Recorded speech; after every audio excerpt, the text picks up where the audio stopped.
Good morning. Who has not had enough coffee yet? Right. Who has had enough coffee yet? Far fewer hands. Yeah, the guy who had to be here at 6 a.m. has had enough coffee. I'm of the age where I have to let people know that the cane is temporary. I just hurt my foot. My name is Ed Espinoza. I appreciate you all being out here so early on a Saturday morning, especially the first morning after South by. I know how much that builds character, being here that early. I'm going to start with what I call my Saturday morning story. I only tell this on Saturday mornings. It happened on a Saturday morning. Here's how it goes. Many years ago, I was working on a campaign. I was involved in Young Democrats. That's how I got involved in campaigns and politics a long time ago. And it was my day off on this campaign I was on. And on my day off, I was at the airport flying to go volunteer on another campaign. On my day off, I got 2 days off on that campaign. One of them, I went to go volunteer on a campaign. I'm sitting in this Burger King airport at LAX, and there's a guy sitting next to me on a Saturday morning about this time, about 10 a.m., and he has this ring on his pinky finger that does not look like it's his ring. And he's very upset. So I just turned to him, and I'm like, "Are you all right? Do you need a friend? Can I get you a cup of coffee?" And the guy goes, "Well," he just starts telling me a story. He says, "I work for the airlines, and I was living up in Oakland, and I was dating a girl down here in LA. And I came down this weekend, Friday night, and I asked her to marry me, and she said no. And this is the ring." And I was like, wow, I did not know I was in for this, right? And he goes, "But I work for the airline, so moving back and forth, not a big deal." He goes, "Anyway, my name's Dave. What's your name? What do you do?" And I said, "My name's Ed. I work in politics." And he says, "Oh, man, I'd hate to be you." So I tell that story to remind you all that it wasn't always cool to work in politics. And some might say it's still not cool to work in politics. It's definitely not cool to be in politics on a Saturday morning. So with that, thank you for being here, for being involved in doing what you're doing. And with that, thank you all for doing what you're doing. And I'm going to introduce our panel. Let me start with, why don't you all introduce yourselves? I think you can probably introduce yourselves better than I could. And why don't we start with Luke, work our way down. Quick intros. Hey everyone, my name's Luke Warford. I use he, him pronouns, and I was the 2022 Democratic nominee for the Texas Railroad Commission. For my non-Texans in the room, that office has nothing to do with railroads because welcome to Texas, and actually regulates the Texas oil and gas industry, which makes it incredibly important from a climate perspective and for the grid failure last February. Or 2 Februarys ago. I don't know. What year is it? Where am I? I love that. I love that game. What day is it? What month is it? What year is it? I am Paige Ellis. I am currently Austin's Mayor Pro Tem. Round of applause. I first ran for the Austin City Council in 2018. At that time, there was one red district left on the City Council, and we said, we've got to do better. We've got to flip it. I think Southwest Austin is a good place to show that we care about climate change. We care about access to abortion. We care about making sure that guns aren't in the wrong people's hands. So I ran loud and proud on those issues, have led on them along the way. And I think I might be the youngest Mayor Pro Tem so far. Someone can help me fact check that. There's not really a Wikipedia with a list of Austin Mayor Pro Tems. But we do have a very young dais. I'm really proud. I think there's 8 of us that are under the age of 50. So I anticipate that each Mayor Pro Tem might get younger and younger, and I'm very excited to be a part of that change. My name is Zohaib Zokadri. I have the honor and privilege of working with Paige on the Austin City Council. I am a newly elected City Council member. It's been all of 9 weeks. I'm fortunate and humbled to represent District 9 on the City Council. First term, ran I guess we'll talk about that today, but ran a great campaign. Full of many memories and stories, but super excited to work on the issues that we've run on now, whether it be housing or transit, public safety. I am the youngest member on the City Council. I think the first member born in the 1990s. So for any 1990s people in the audience. But no, I'm super excited to be here. We ran a campaign that was unabashedly progressive and talked about the issues. Ran a campaign where we uplifted voices that normally didn't have a space. Our average age of our staff was 22 years old, so a lot of really young organizers who give a damn, and ended up winning the seat. First South Asian and first Muslim on the dais. And Austin's a beautiful place, but there's a lot of work to be done. So, like I said, excited for the years ahead. Thank you, Zoe. And I'm still angry at Luke for not bringing us a train from South Texas all the way to the casinos in Oklahoma. My name is Celia Israel, por los que hablan español. I was a member of the legislature in Texas House, representing House District 50 for 9 years, and I decided not to run for re-election and instead to wake up the city that molded me in 1982 on the issues around housing and affordability and the thread of equity that connects so many of the issues in a city that is progressive but not yet waking up. So we woke them up, but I got 41% of the vote on November the 8th, and then we lost by less than 1,000 votes in the runoff. So runoffs are stupid. Let's talk about that. But member of the LGBT community, Latina, member of the tribe of El Pasoans who are living here as well, and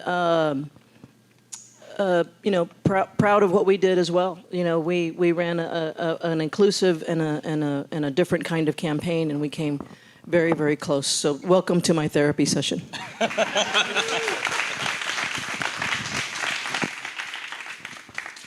And as mentioned earlier, my name is Ed Espinoza. I've worked in politics for longer than I care to admit. 59 campaigns, and I have the physical and emotional scars to prove it. Most of you may know me for my work at Progress Texas, which I was at for 10 years. I left after the last election.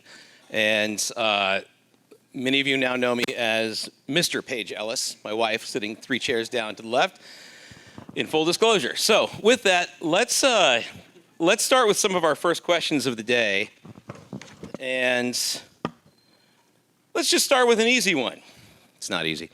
How do you tell the difference between good advice and bad advice when you're first running for office? Luke?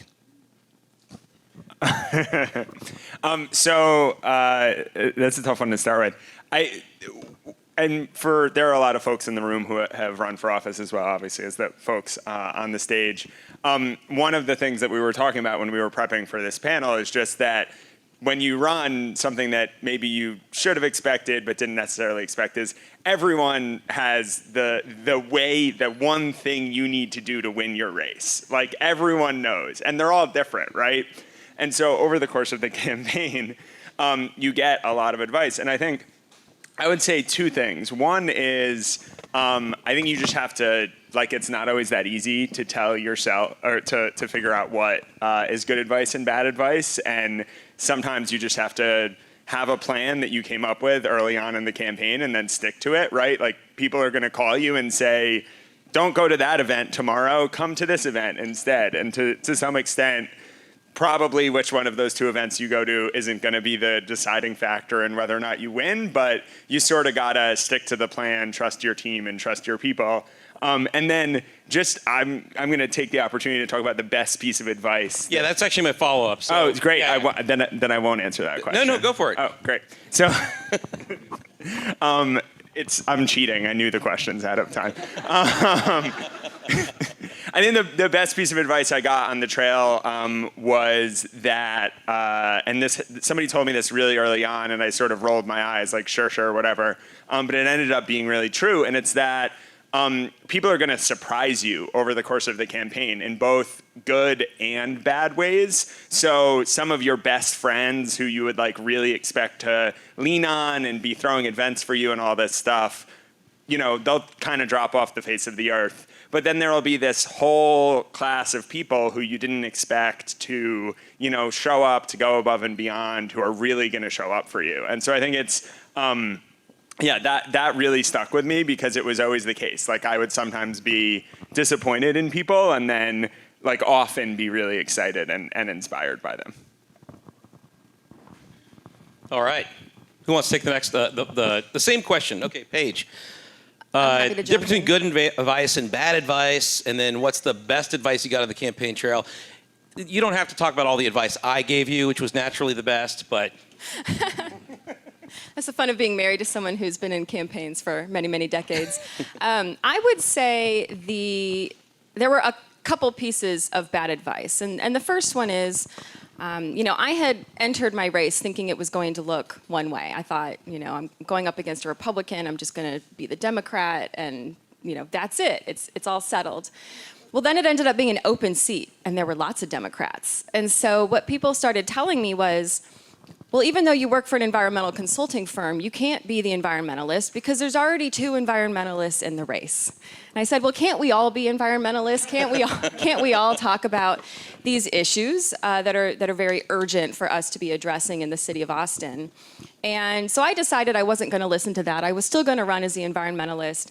And I was able to lead on the knowledge that I had acquired through my professional background. I did marketing and public involvement, so I had a pretty good sense of how to take really wonky science and then turn it into an easy paragraph for someone to understand what exactly these regulations do, what does changing the regulations do to people who are trying to build projects in town.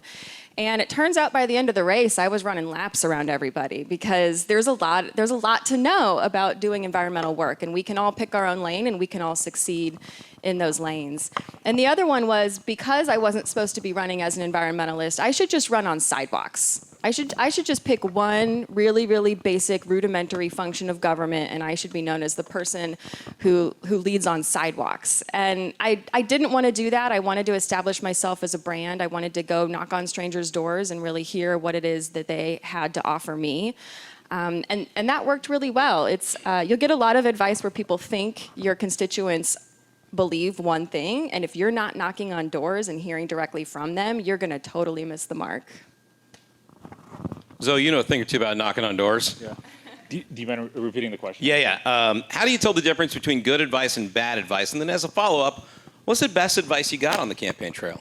I think one thing that we, as a campaign, did a really good job at, and I like to think I've done a good job as an elected now, is hire people much smarter than me who can kind of filter through that good and bad advice. I think for me personally, I think I heard it and it was almost very apparent, which was the good advice and what was the bad advice. I would say it's not one of your questions, but I'm going to add this. I think the worst advice that I got was drop out of the race. No one knows who you are. No one's going to support you. You're not going to raise any money. You're too young. Go back to school so you could get a law degree, and then run when you're 50. I listened. I thanked them for their advice and said, I really appreciate your input. And then I just kind of kept going. I think the best advice, and the thing about advice is that even the best advice, at times people don't listen to it. The best advice was don't look at your social media, which I still do. I see all the little troll accounts, the comment section. Yeah, it's that section on Twitter where it's like you're not supposed to see it, but then you still click on the show more. I still do that, but not doing that is probably the best advice that I got on the campaign trail. But I think the one that stood with me the most that I still think about, it's kind of off of what Luke had mentioned. When I was thinking about running, I had like 300 conversations with folks, 400 conversations. And one person I reached out to was Roger Lau, who had run Senator Warren's presidential campaign. And he had also helped Congresswoman Ayanna Pressley and Mayor Michelle Wu. And I said, give me the bold, honest truth. And he said, listen, it's going to be hard. There's going to be days that you don't want to do this. You're going to see who's there for you and who's not. A lot of people that you thought would be there for you aren't going to pick up your phone call and respond to you. But those that are there for you and those that love you, they'll be your ride or dies, and I think that was very true. And I do appreciate everyone, whether it be family or friends or the volunteers or the people that I knocked on their door and still randomly run into, because Austin's not that big of a city despite being a pretty big city. I think that's the most impactful and meaningful moments. Well, it's as the more seasoned person here on the platform. I like that. I ran for office in 2004 and was not successful. But I ran a really good campaign. I found my voice. I developed my confidence. I outraised my opponent, something like 3-1. Redistricting settled in, and it wasn't meant to be.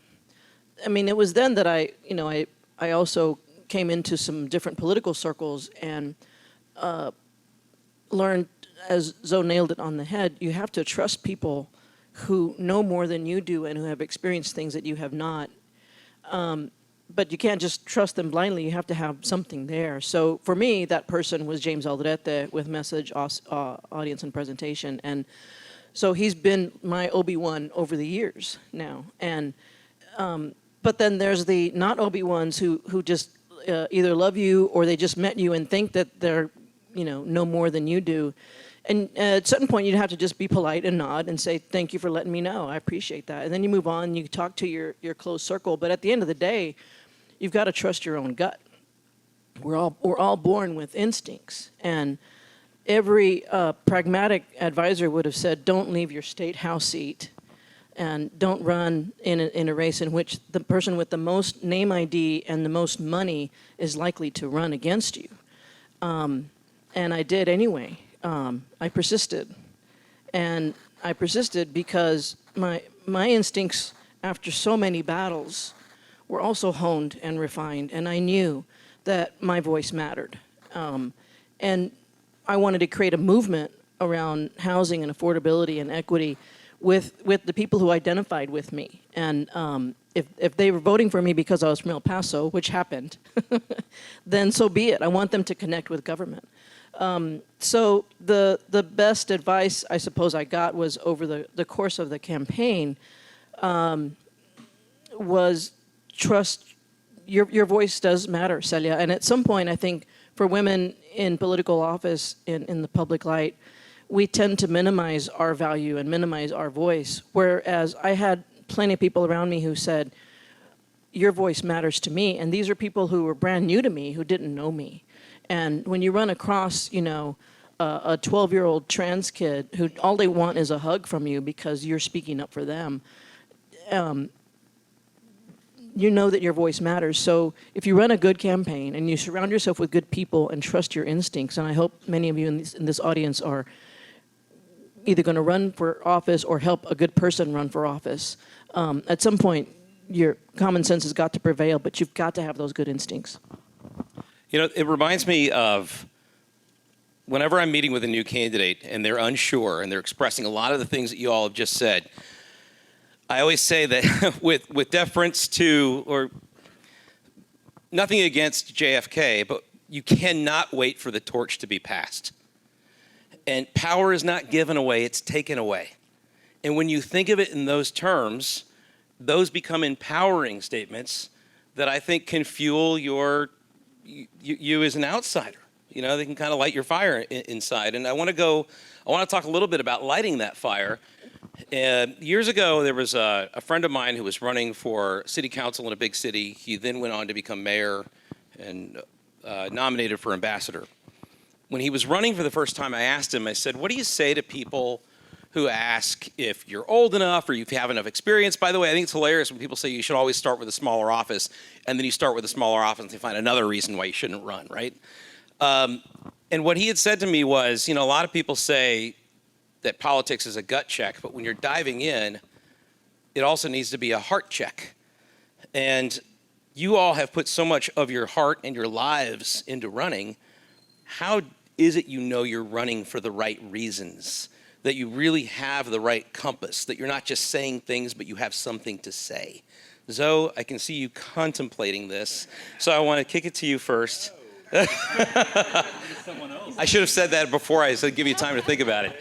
A few questions. How do we we ran. How do you know you're running for the right reasons? Yeah, I mean, I think it's something that I said as a candidate, and I'll say now as a non-candidate. The race was never about me. It was never about the name that was on the ballot.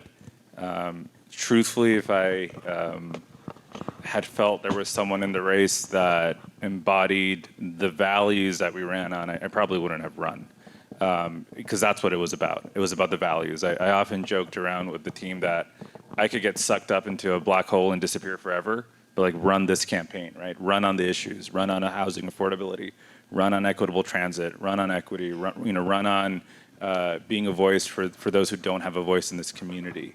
And I think that's how I centered, this whole campaign. I guess it's not a campaign anymore, but the past campaign. And for me, that's what kind of kept it going. There was no.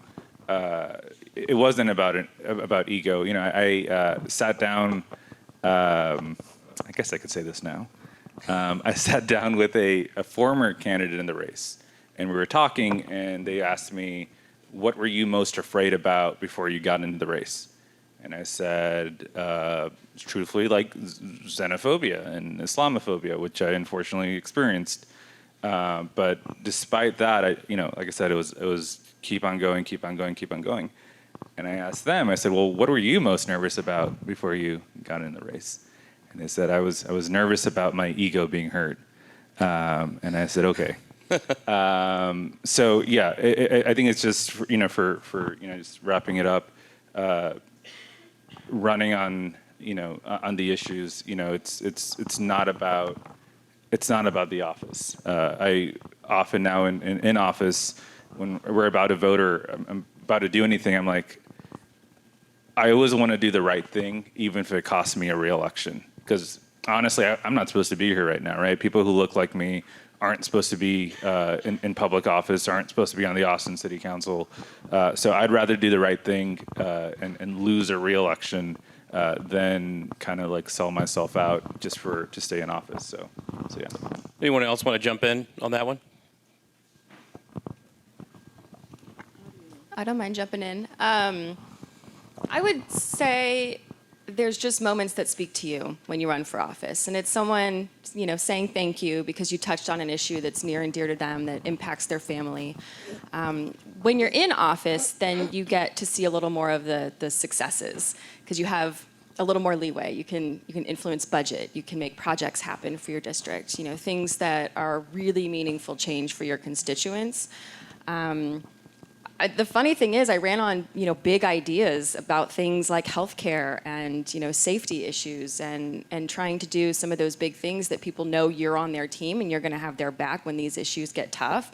But at the same time, ironically, I think the happiest project I've been able to deliver is a shared use path and someone saying now I can ride my bike with my child in this space and not be afraid of our safety, not be afraid of cars running into us. And so it's kind of funny. I thought it was all going to be, kissing babies and photo ops and, the fun events, the ribbon cuttings. But at the same time, some of the most meaningful change is the smallest incremental change that you can do that someone says this actually impacts my life. And I think that's the fun of getting to serve at the local level here in Austin is you get to make those big changes happen. Where I know the folks that are, House representatives, Senate representatives, people running for statewide office, I don't know how many sidewalks you could pave to really get a lot of thanks out of that. But those are also important. You've got to have people at all levels championing the high-level values, the big statewide influential change, and then you've got to have people down at the local levels, on your city council, on your school boards. Those are really, really impactful to people's lives. And if you're moved by that, I think you have the heart for public office. I have something to say, Luke. There was a defining moment for me in this campaign, which kind of strengthened my resolve, because it was scary to say I'm not going to run for re-election, and knowing that I might not win, but following my heart. But there's a phrase that I never used before, but in this race it cropped up, and that phrase is imposter syndrome.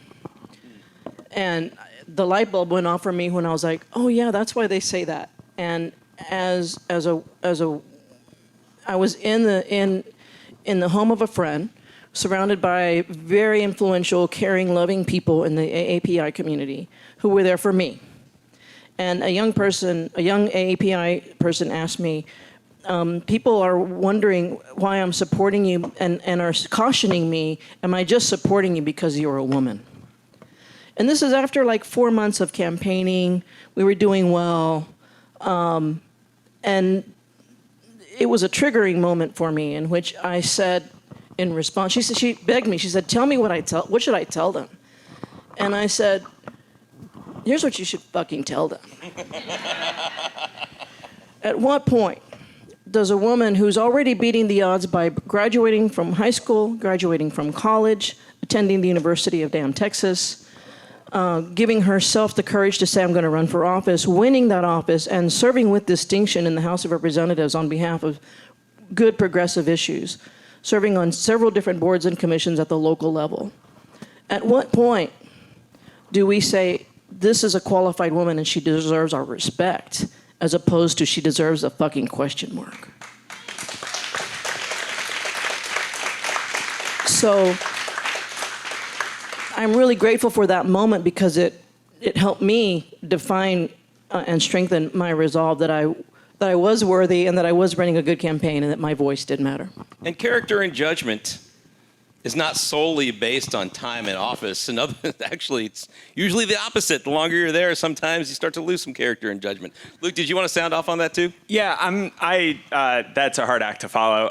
But I'm going to take a slightly different tack on this question, which is to say that if you look at who represents us, not as much in Austin, but across the state of Texas, we are largely represented by pretty corrupt people who are pretty morally bankrupt, who don't really care about public service, who aren't in the jobs for the right reasons. And when I look out at this audience today, like if you're here, I'm not worried about whether or not you're running for the right reasons, right? Like everyone in this room should run for office. Please, please, please, we need more people to run for office. I worry that sometimes we get into this, like there's a lot more people in your life that are going to be telling you not to run than are going to be telling you to run. And we sometimes get into this position where it's like, oh, what's the right time? Or do I need to be struck by the right thing or have this really inspiring moment? It's like, shit, if there is somebody that you want to run against who you think you can do better than, you should run. And obviously it's hard, and so like I 100% agree with everyone else up here. You got to know why you're doing it, right? You're going to face really hard things. There's moments when you're going to be tired. You're going to want to quit, like Zoe was talking about. I mean, I was the only Jewish statewide candidate, and my opponent literally said, without sarcasm, vote for the only Christian on the ballot. Like, you're going to deal with shit that is crazy. And you're going to have to, like, know yourself and push through. But I do think that, like, the reality here is that the bar for some of the people that we're running against here in this state is pretty low, and people should really think about running. All right, let's lighten it up a bit, shall we? It's only 10:30, folks. So there's a couple of look. We mentioned character. Running for office in Texas does build character. How do you keep your sanity? And at the same time, maybe it's the same thing that helped you do this, but how did you build your confidence on a daily basis? I don't necessarily mean like the confidence to run the campaign, but the confidence to get up on a Wednesday and do this all over again. We can popcorn this. Whoever wants to take this one for, I feel like I put Zoe on the spot a minute ago, but this might be an easier one, right? So how do you keep your sanity, and what helps you have your confidence on a daily basis? What sanity? That's a good answer. I mean, it really, doing this type of work, whether you run for office or whether you serve on a campaign or you apply for a job in someone's office, is about digging deep. It's going to get tiring. That's what doing the good work is. That's what the fight is all about, is you wake up exhausted and you say, I got to put my shoes on, I got to get ready for work, and I got to go make it happen. You know, I think of a ticking clock, and I just think every moment that you're exhausted, you just got to gather your energy and you got to say, we're running out of time, we got to keep fighting. And that is just what public service takes. It's going to make you exhausted. There are moments where you are going to have to, leave town for a little self-care. Take a weekend out of town and really say, I just need to put it down and remember why I got in this in the first place. Because I guarantee you there is someone waiting for you to get exhausted, waiting for you to, put down your guard, waiting to attack you in some way. And you have to look around and say, we're in this together. This is a fight for all of us, and feed off each other's energy when you can. So you take care of yourself, and then you put on your shoes and you get right back out the door and you keep fighting. For me, it was music, and I'll keep it light here. And if anybody knows Lizzo, please, What was that name again? please thank Lizzo. Lizzo is amazing, and for me, music is therapy. And during this campaign, I was thinking a lot about Right Honorable Ms. Lizzo, because she had a song that said, "It's about damn time," in the line, and I thought about that a lot. Like, I recognized I was a different kind of cat, and this would be a different kind of thing. So we played Lizzo a lot, and I had over 50 fundraisers, and I asked, kind of demanded, DJ or music at the event, like, we're gonna have fun on this campaign. Unfortunately, not having come out a winner, the line from Lizzo in which she says you could have had a bad bitch, is resonating. But thank you, Lizzo. I think that's good. You can't top that. Yeah, I'm not going to top that, but I will have to go. Sanity, God. I felt like I drove people insane. How did I keep my sanity? I think, well, I'm not a bad bitch, so I can't go off of the Lizzo. But I think some of the best advice that was given to me was spending time with your family, like finding that hour or that date night on a Saturday, with your spouse. So I think that's how I kept myself from going completely insane. Also finding time to detach from the campaign, as horrible I was at doing that. Whether it was going to a concert or going to, a soccer game, even though I was still on my phone and checking all the mean tweets. But I would say that's probably the best way on sanity. In terms of confidence, I think confidence, at least for me, was just repetition. The first day we launched, we were supposed to launch in a certain area. We had to move. I had these note cards. No, sorry, I had a little prompter. Couldn't do that, so it was on note cards. And they're like filming it, and I'm like reading it, and I'm like messing up, and I'm like, oh shit! Like, what did I get myself into?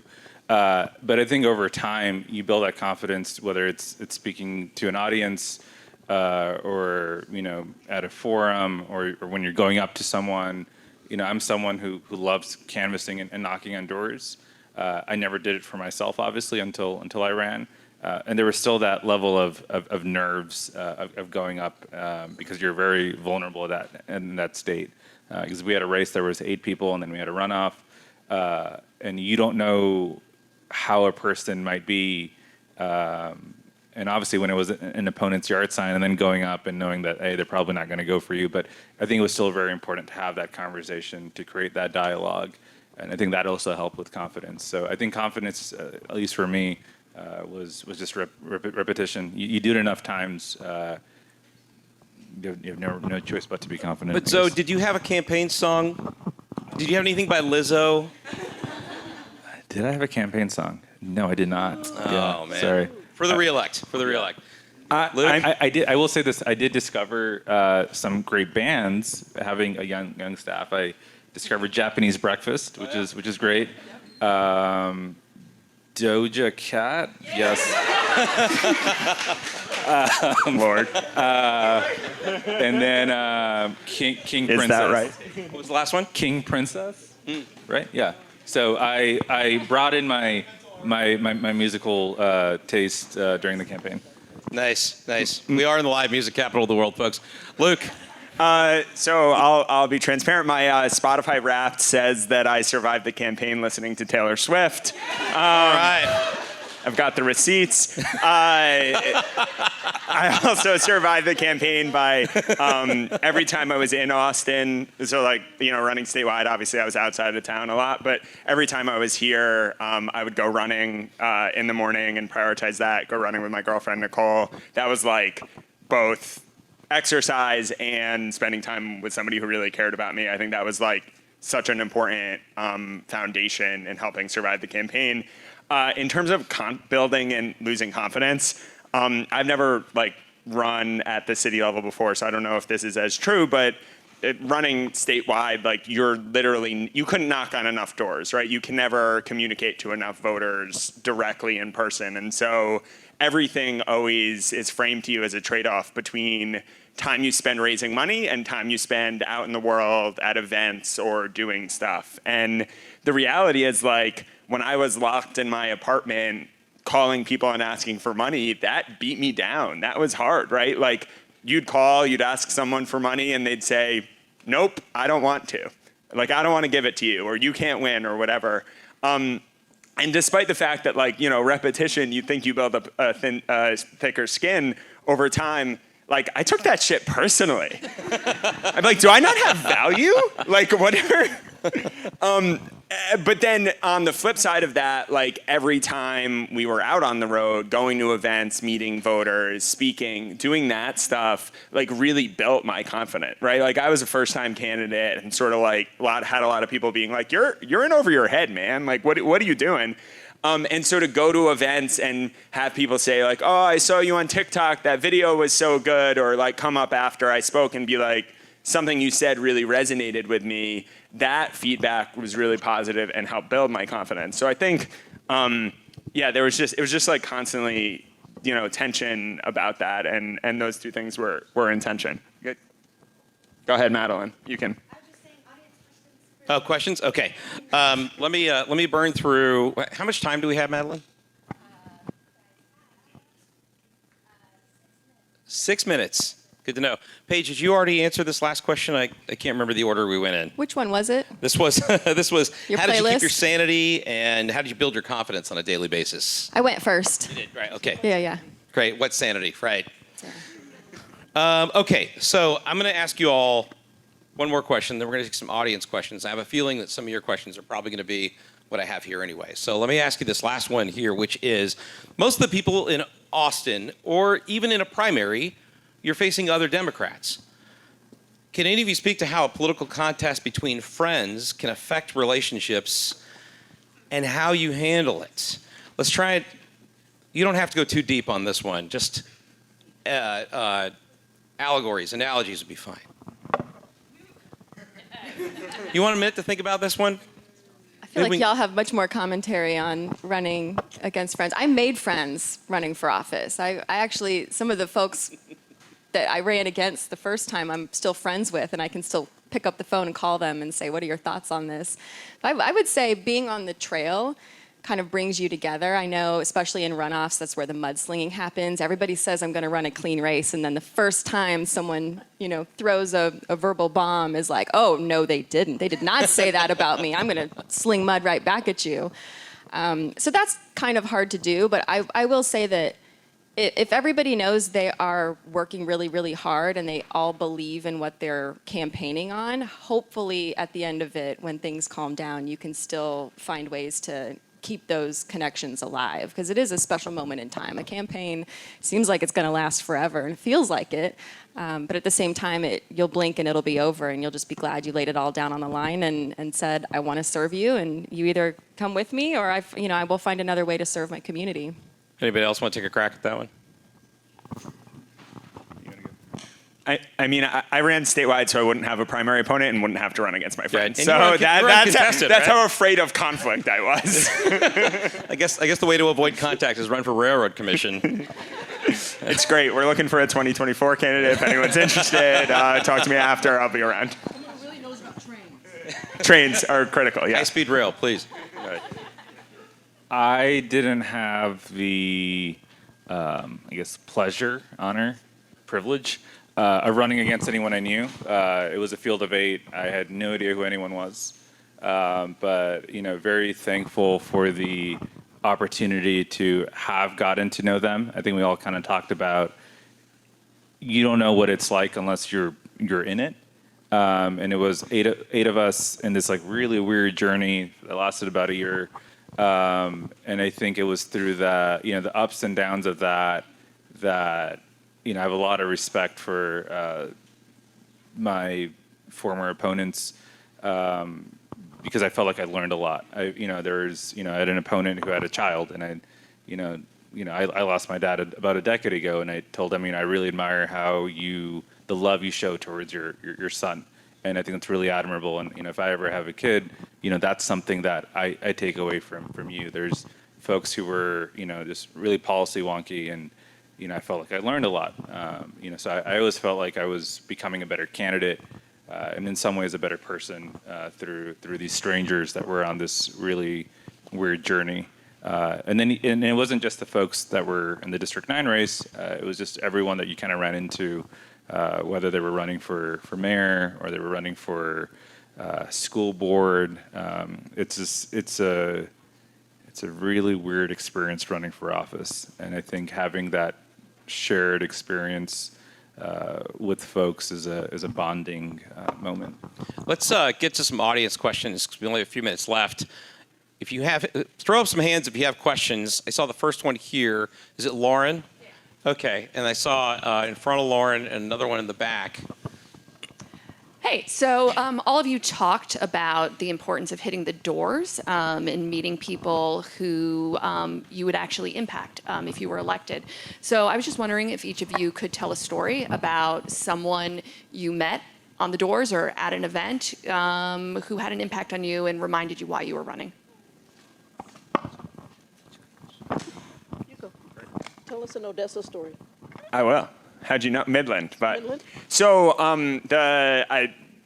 one of the stories that really stuck with me over the course of the campaign is I was out in West Texas in Midland, which is obviously Permian Basin where there's a huge amount of oil and gas production. And I was talking to a guy who was a geologist in the oil and gas industry. He'd worked in the industry for 20 years.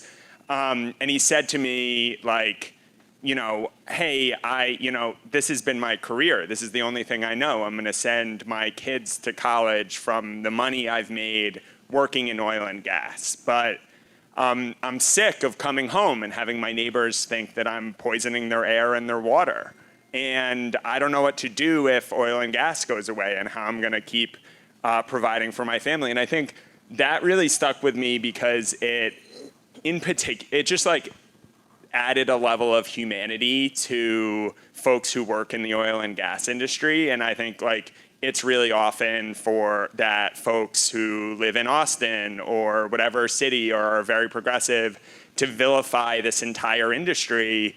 But the reality is there's like hundreds of thousands of Texans that make their living in oil and gas, and that we need to be thinking about them and what the impact of an economic and energy transition is going to be on them. And really the problem is not this guy who's working in the industry. The problem is corrupt oil and gas executives who are using their money to buy corrupt politicians who then make policies that are hurting all of us. And so I think reframing the conversation in that way was always really effective, and that was something I tried to do really deliberately, and frankly had like people in Austin sort of being like, a little weary, like, Luke, why aren't you talking about the Green New Deal, or why aren't you like more progressive on climate issues? It's like, oh, I'm incredibly progressive on climate issues, but I just think that we can extend a level of humanity to all the people who are going to be impacted by what's happening, not just, the people I know or ourselves. Yep, sorry.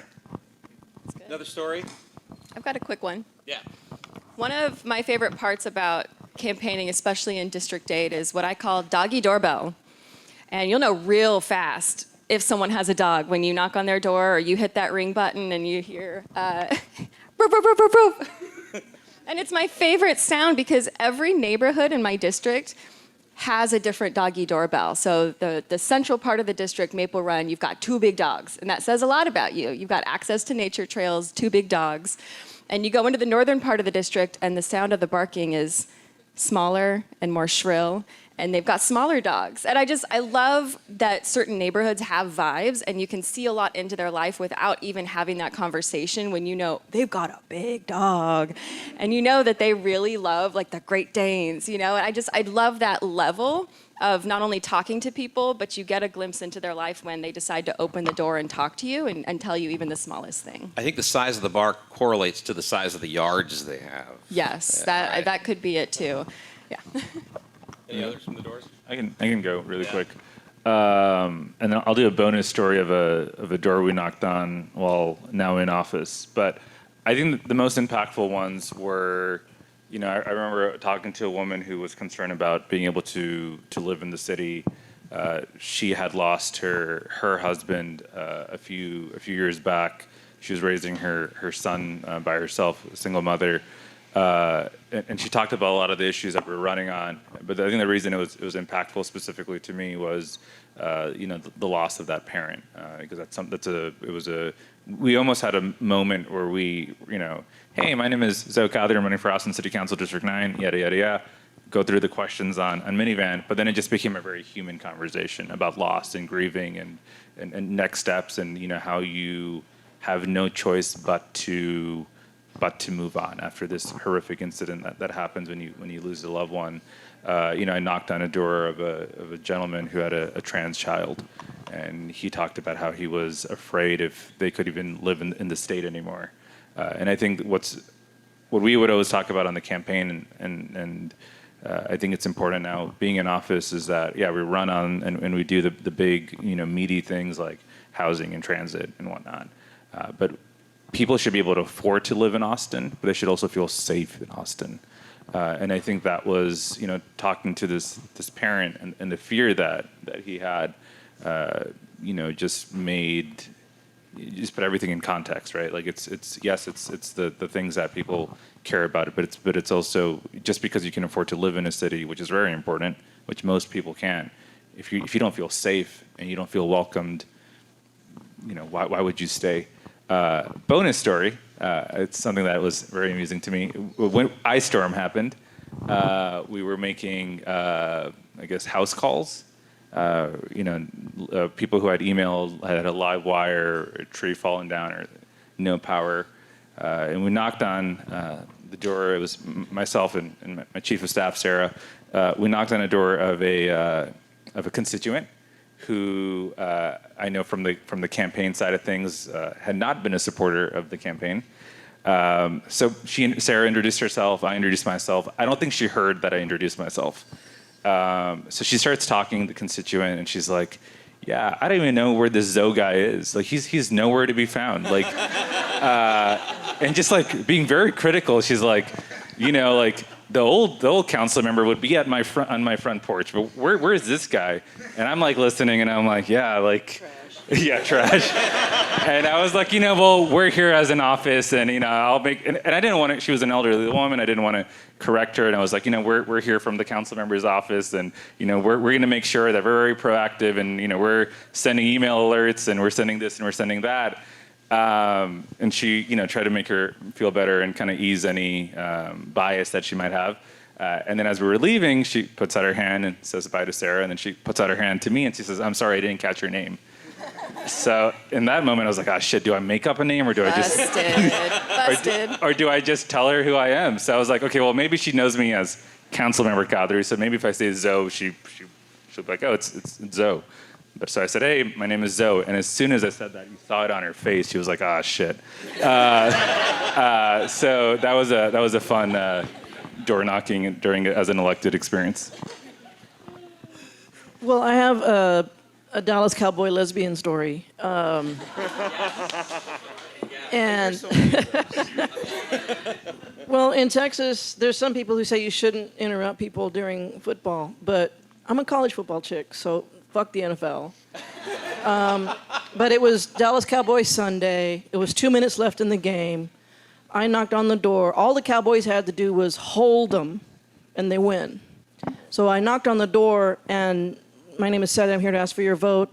The woman who answered the door was like, "Ooh, I want to talk to you. Can you give me a minute? Because the Cowboys game is almost over." So, being the huntress that I am, you've got a voter with people inside the house watching the games. I'm like, hell yeah, I'm going to stay here until you talk to me, and I'm going to get your vote. Celinda, my wife, was outside, and one of my opponent's signs was out front, I should mention. And she said, you're not going to go in there. And he said, fuck yeah, I'm going to go in there. So I'm patiently waiting, and lo and behold, the Dallas Cowboys lost the game because they couldn't hold them, and the other team won and prevailed. So then I'm like, this is really awkward, because now you got pissed off Dallas Cowboy fans, and you've got a candidate in the living room. And I had gone into the house, and by this point, Celinda's worried. Like, I've been in there for a good 5 or 6 minutes, and the woman the voter who was on my list said, we need to talk to you. So she grilled me with another woman present and a guy present, and 2 kids who were coloring and couldn't be bothered. So I just assumed I'm talking to husband and wife and friend Cowboys fan.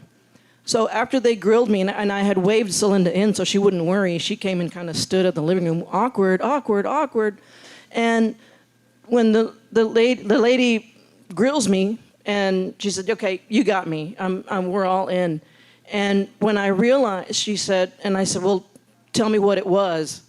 And she said, well, you're in a gay household. And I was like, and she said, yeah, this is my ex-husband.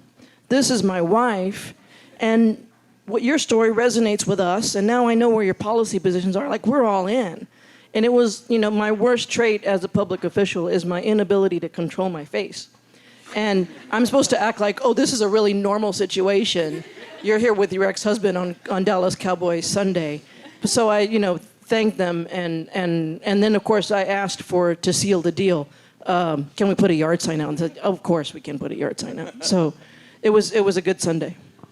Your stories are so profound. Like, my best story from knocking doors is knocking doors in Santa Barbara, and these guys are doing a beer bong at 10 a.m. on a Saturday and invited me in to do one with them. Did you do it? I didn't want to be rude. Yeah, of course I did it. So we're at time. I'm sorry, Lou. Is it Lou? Luis. And there's another question in the back. You're invited to stick around, ask some questions afterwards. Thank you again, everybody, for coming out so early on a Saturday morning. Give it up for our panel: Celia Israel, Zoe Kadri, Paige Ellis, Luke Warford, and of course, Unified for hosting this today. Thanks, everybody. I hope to chat with you afterwards.